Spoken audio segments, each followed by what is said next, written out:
భజే శ్రీచక్రమధ్యస్థాం దక్షిణోత్తరయోః సదా శ్యామావార్తాళి సంసేవ్యాం భవానీం లలితాంబికాం. శృతిస్మృతిపురాణానామాలయం కరుణాలయం నమామి భగవత్పాదశంకరం లోకశంకరం.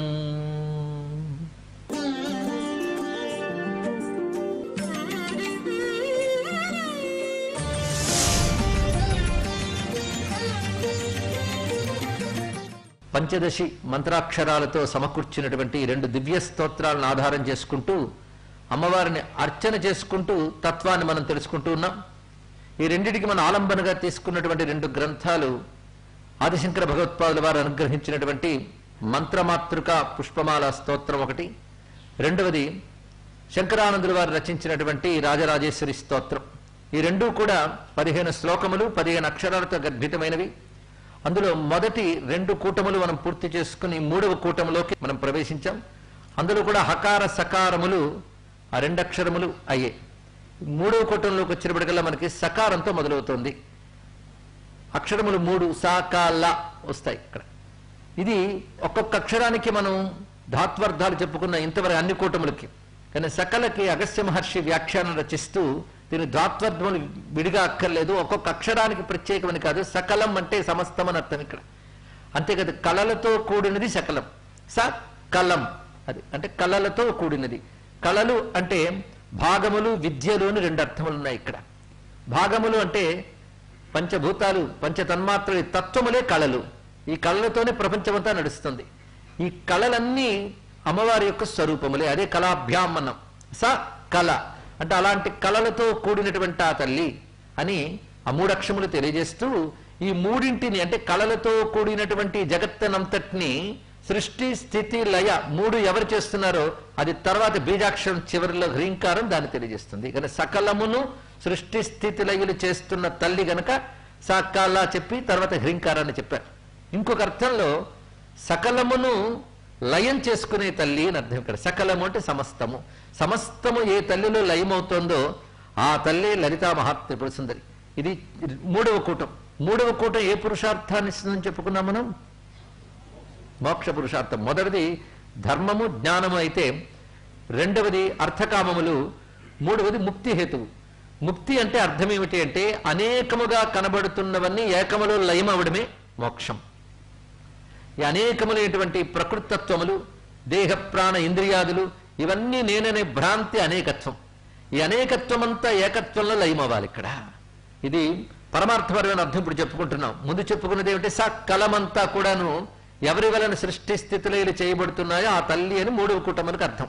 ఇప్పుడు చెప్పబడుతున్నది సకలము లయం చేసుకునేది. ఎందుకంటే హ్రీంకారం లజ్జాబీజం అని అర్థం ఇక్కడ.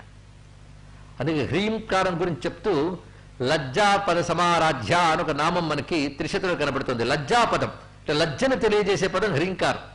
అది సంస్కృతంలో హ్రీహి అంటే సిగ్గు బిడియం అని అర్థం, అంటే లజ్జ అని అర్థం హ్రీహి అనే శబ్దానికి. అది బీజాక్షరం మాత్రమే కాకుండా ఒక శబ్దముగా అర్థం కలిగినటువంటిది. ఎందుకంటే బీజాక్షరాలకి సాహిత్యార్థాలు ఉండవు. క్లీం అంటే ఏమిటి, ఐం అంటే ఏమిటి అంటే సాహిత్యార్థం ఉండదు. ఎందుకంటే మంత్రం అది శక్తివంతమైనటువంటి ఒక అక్షరం, అందుకే దాని పేరు బీజాక్షరం అని అర్థం. అదే నమశివాయ అన్నామనుకోండి సాహిత్యార్థం ఉంది, శివునికి నమస్కారం అని. రామాయ నమః అంటే రామునికి నమస్కారం అని ఉంది. కానీ బీజాక్షరమునకు సాహిత్యార్థాలు ఉండవు. అలా ఓంకారానికి కూడా సాహిత్యార్థం లేదు. అలాగని అర్థం లేదండి, సాహిత్యార్థం లేదన్నాం. వాటి అర్థాలు వాటికి ఉన్నాయి. అంతేకాదు హ్రీహి అనే దానికి సాహిత్యార్థం ఉంది, అంటే సిగ్గు బిడియం అని అర్థం. ఇప్పుడు దాన్ని బీజంగా మనం చేసినప్పుడు నాదం కలిసి హ్రీం అయింది, అంటే అది లజ్జాపదం. అందుకే లజ్జ అంటే ఏంటి? ముడుచుకొనుట అని అర్థం ఇక్కడ. హ్రీం అంటే ముడుచుకొనుట. ముడుచుకొనుట అంటే లయము చేసుకొనుట అని అర్థం. దీన్ని అంతర్ముఖత్వం అంటాం. బహిర్ముఖత్వం అంటే విచ్చుకొనుట, అంతర్ముఖత్వం అంటే ముడుచుకొనుట. ఆ ముడుచుకొనుట కావాలండి. కృష్ణ పరమాత్మ వేణుగానం చేస్తుంటే మునీన్ ముకులయన్ అంటాడు మహానుభావుడు లీలాసుకుడు. మునులు ముడుచుకుపోయేట వేణుగానం వింటూ ఉంటే. మాకు అలా ప్రవచనం వింటూ ఉంటే కళ్ళు ముడుచుకుంటాయండి కొందరు అనొచ్చు.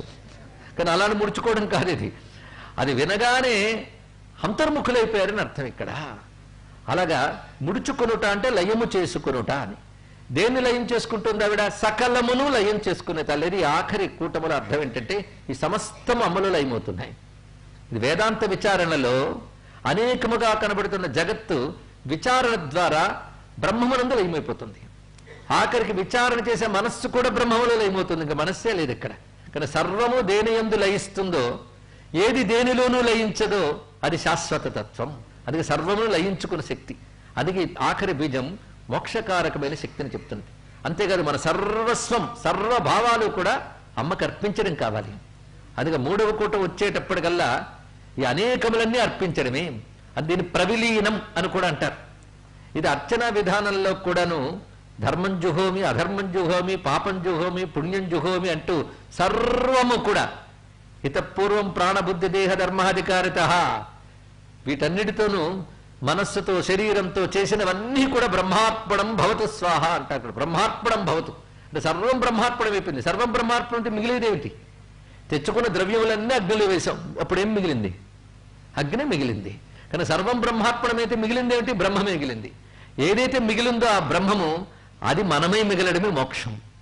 అది ఆ చివరి చెప్పినటువంటి కూటమి అంత విశేషమైనది. అందుకే అది ముక్తిప్రదాయకమైన కూటమి అన్నారు. ఈ కూటమి ధ్యానం విశేషం. అందుకే వీటికి మిగిలిన వాటికి చెప్పిన ధాత్వర్థాలు వీటికి చెప్పనక్కర్లేదు. సకలం అని తెలుసుకుంటే చాలు. సకలమును సృష్టి స్థితిరేలు చెయ్యునది అని ఒక అర్థము, సకలమును లయము చేసుకుని మోక్ష రూపిణి అని రెండవ అర్థం. ఈ రెండు అర్థాలు మూడవ కూటానికి మనం చెప్పుకుంటూ ఆ నెపంతో మంత్రం లేని వారికి కూడా అమ్మంటే ఏంటో తెలిస్తే చాలండి. మంత్రం ఉన్నవారు మంత్రం చేసుకోవచ్చు, కానీ మంత్రం లేని వారు అయ్యో లేదే అనుకోనక్కర్లేదు. బాగా తెలుసుకోండి. ఇక్కడ అమ్మపై భక్తి ఉండాలి. మీరు లలితా శాస్త్రం మొత్తం చదవండి, మంత్రగమ్య అని ఎక్కడా కనబడదు. భక్తిగమ్య, ధ్యానగమ్య, జ్ఞానగమ్య అని మూడు మాటలు ఉంటాయి.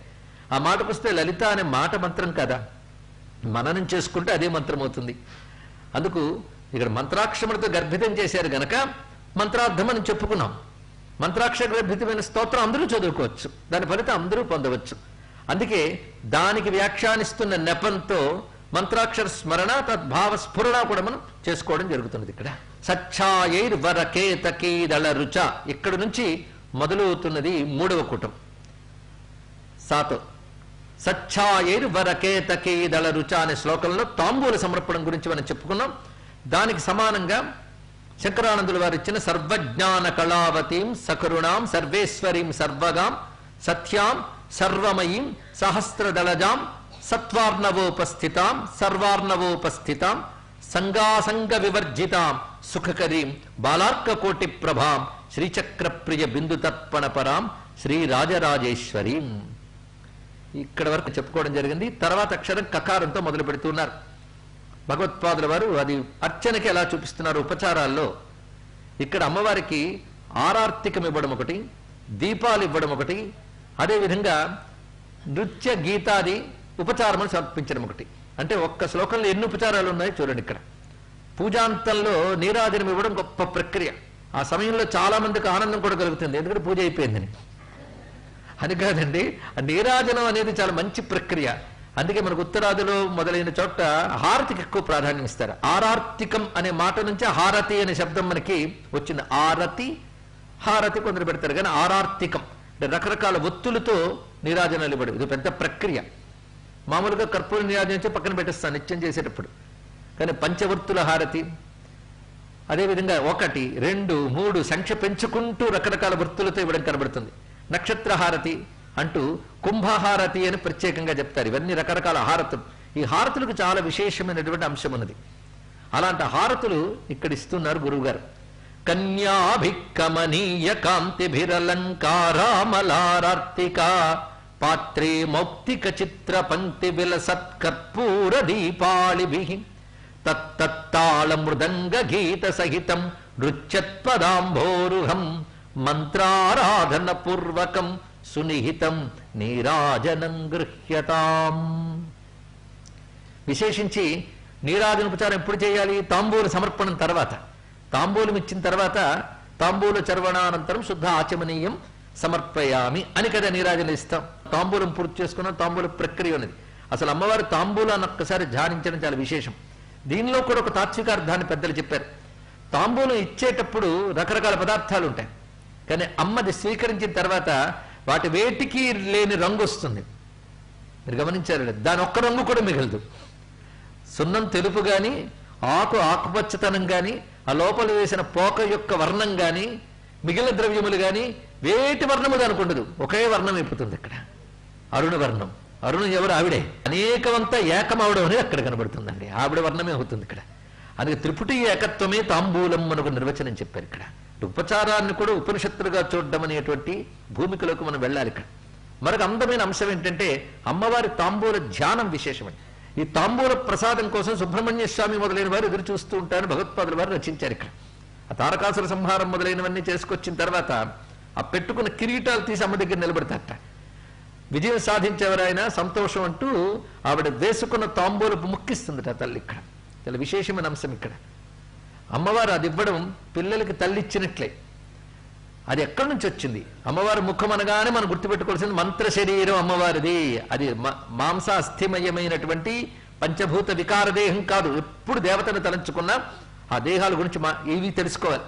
ఇవి తెలియక చాలా మంది అన్యులు మన మతాన్ని నిందించేటప్పుడు వాళ్ళ దేవుళ్ళని పోలుస్తూ మన దేవుడితో చెప్తారు. ఒక వ్యక్తి పుట్టి ఏదో చెప్పారు, వాళ్ళ మీద గౌరవభావంతో చేసుకోవడం వేరు. కానీ ఉపాస్యమైన దేవతల శరీరాలు మంత్రమయమే, తేజోమయమై ఉంటాయనే జ్ఞానం మనకైనా ఉంటే వాళ్ళ మాటలకి చలించిపోకుండా ఉంటాం ఇక్కడ. కానీ దేవతా శరీరం మాంసమయమైన పాంచభౌతిక వికారాలతో ఉన్నది కాదు.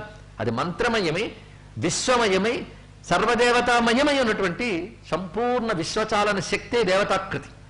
అందుకు ఆ వదనం ఏమిటో మనం ప్రతిరోజు చెప్పుకుంటున్నాం. వదనము వాగ్భవకూటం, కంఠం నుంచి కటి వరకు మధ్యకూటం, కటి నుంచి పాదాల వరకు శక్తికూటం. అందుకే శక్తికూటంలో మనం ఇప్పుడు ఉన్నప్పటికీ ఆ శక్తికూటంలో పాదం, శక్తికూటం ఏమిస్తుంది? మోక్షం. కనుక అమ్మ పాదాలను ఆశ్రయిస్తే మోక్షం వస్తుందని చెప్పడమే దానిలో ఉన్న భావం. ఇందులో వాగ్భవకూటం వదనం కదా. కనుక అమ్మ నోటి నుంచి వచ్చిన తాంబూలం అంటే వాగ్భవకూటం అంటే సమస్త వాక్కులకి మూలమైనటువంటి విద్యల యొక్క స్వరూపం అమ్మ ముఖం. అందులోంచి వచ్చిన తాంబూలం అంటే సర్వ విద్యాస్వరూపమైన ఒకానొక శక్తి. అంత శక్తి కలిగినటువంటి తాంబూలాన్ని ధ్యానించినట్లయితే అది అపూర్వమైన వాక్శక్తిని, జ్ఞానశక్తిని మనకు ప్రసాదిస్తుంది. అందుకే ఒక మూగవాడు గురువు ద్వారా అమ్మ మంత్రాన్ని పుచ్చుకుని అమ్మ రూపాన్ని ధ్యానిస్తూ జపం చేసుకుంటూ ఉంటే అతని భక్తికి సంతోషించి ఆ విగ్రహం నుంచి కదిలొచ్చింది కామాక్షమ్మ. వచ్చి తన చర్వణం చేస్తున్న తాంబూలం ముక్కిచ్చిందిట. ఆ తాంబూలం భక్తిగా స్వీకరించడం చేత అతను అద్భుతమైన కవి అయి 500 శ్లోకాలు అమ్మ మీద చెప్పగలిగాడు. మూక కవి, మూక పంచశతి. అమ్మ తాంబూలం అనగానే ఇది గుర్తు రావాలండి. అలా గుర్తు తెచ్చుకున్న భక్తుడికి అమ్మ తప్పకుండా జ్ఞానాన్ని అనుగ్రహిస్తుంది. ఇది తాంబూల ధ్యానం మనం చేసుకున్నాం. అంతేకాదు అమ్మ తాంబూలం ఎంత గొప్పగా ఉందంటే కర్పూర వీటి సౌరభ్య కల్లోరిత కకుప్తట. ఆ తాంబూలపు వాసన ఆ మణిద్వీపంలో చింతామణి గృహంలో అంతా పరిమళిస్తోంది. మొత్తం ఆ దిగంతాల్లో వ్యాపించిపోయింది వాసన.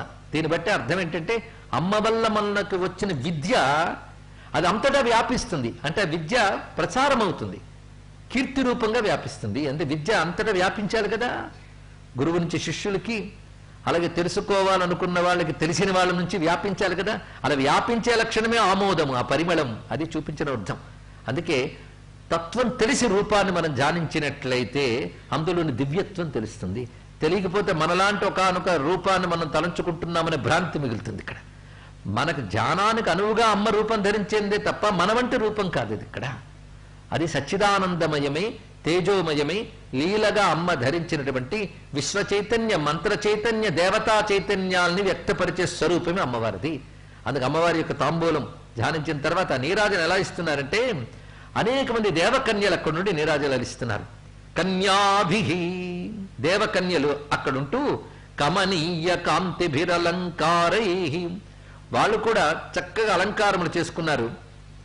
అప్పుడు అమలమైన ఆరార్తికం పట్టుకున్నారు, నిర్మలమైన ఆరార్తికములు పట్టుకున్నారు.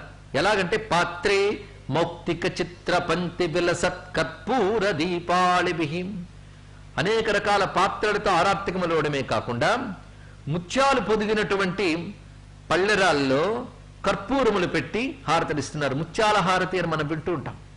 ఆ ముత్యములు పొదిగినటువంటి మౌక్తిక చిత్రపంక్తి విలసత్ కర్పూర దీపాళిభి. ఆ తర్వాత గీతం సమర్పయామి, నాట్యం సమర్పయామి. అమ్మవారు మహారాణి, ఆవిడ సర్వోపచారములు ఇస్తున్నారు. అది కళానిధి కావ్య కళ రసజ్ఞా రససేవది అన్నట్టు రసజ్ఞురాలైన తల్లికి గీత నాట్య స్తోత్రాదులన్నీ. ఎందుకంటే పూజ వీటితో పూర్ణం కావాలి అని చెప్తారు. ఎలాంటి గీతములంటే మృదంగ గీత సహితం, ఆ మృదంగనాదంతో కూడిన గీత అంట.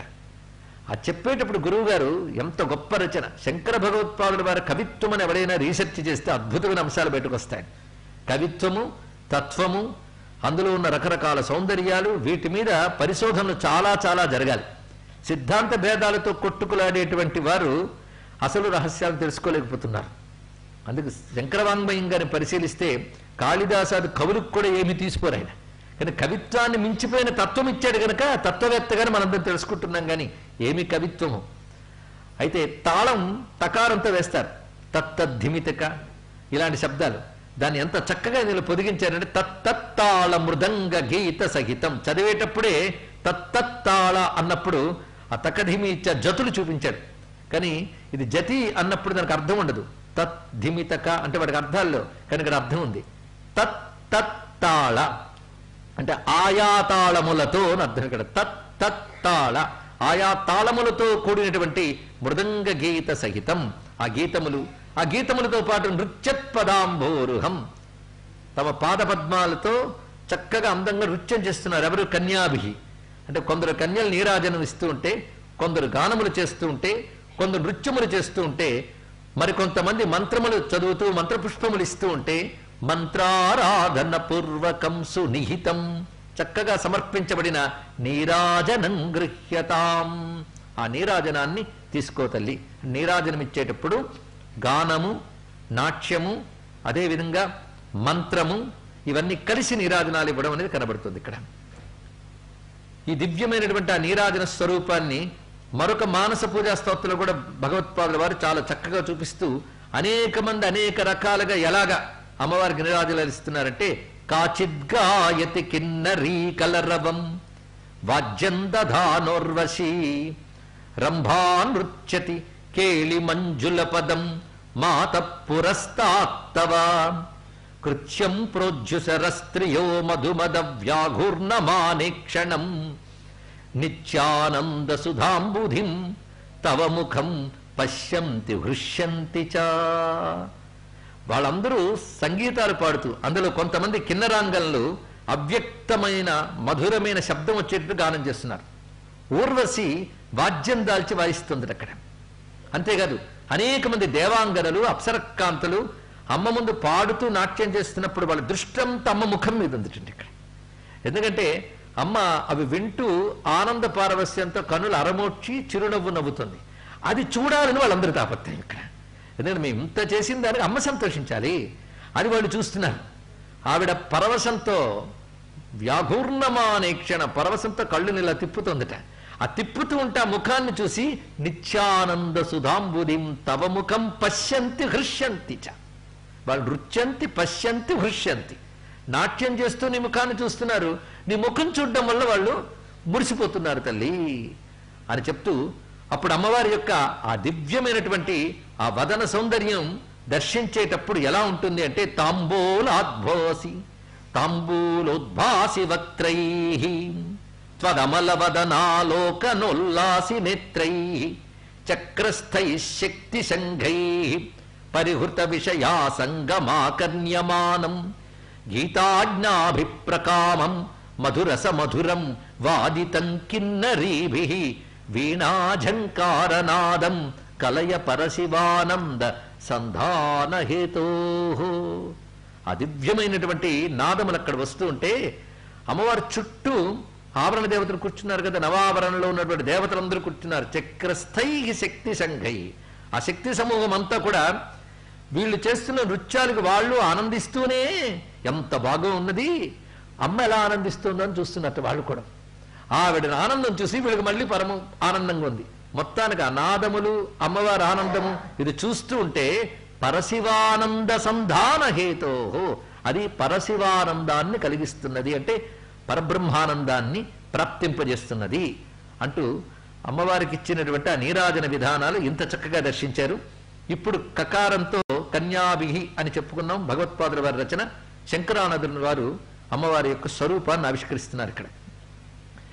కాదిక్షాంత సువర్ణ బిందు సుతను సర్వాంగ సంశోభితాం నానారత్న విచిత్ర చిత్ర చరితా చాతుర్య చింతామణిం చిత్రానంద విధాయినీం సుచపలాం కూటత్రయాకారిణీం శ్రీచక్ర ప్రియ బిందు తర్పణ పరాం శ్రీరాజరాజేశ్వరీం కాది క్షాంత సువర్ణ బిందు సుతను.